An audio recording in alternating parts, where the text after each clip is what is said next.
Écraser le virus partout où il apparaît, Boris Johnson n'y va pas par quatre chemins pour freiner la pandémie qui revient en force au Royaume-Uni.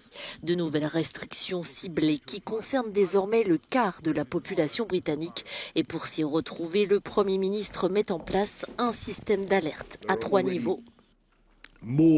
Il y a déjà plus de patients atteints de Covid dans les hôpitaux britanniques aujourd'hui qu'il y en avait le 23 mars lorsque le pays tout entier s'est retrouvé en quarantaine.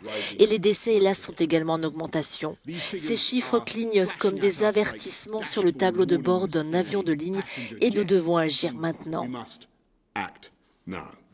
Plus les zones seront touchées, plus les restrictions seront fortes. Ainsi, dans la région de Liverpool, dans le nord-ouest de l'Angleterre, pubs, bars, salles de gym et casinos seront fermés dès mercredi. Des mesures difficiles économiquement, d'où la mise en place d'aides à l'emploi. Les entreprises forcées de rester fermées recevront jusqu'à 3 000 € par mois.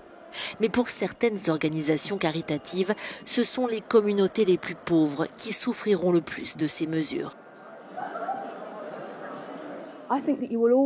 Vous verrez toujours que les personnes et les lieux en situation de pauvreté seront plus exposés à ce qui se passe, y compris à une pandémie. Ce qui est important, c'est que ce sont les décisions du gouvernement qui détermineront si une vague de chômage se transforme en une vague de pauvreté, d'endettement et de difficultés.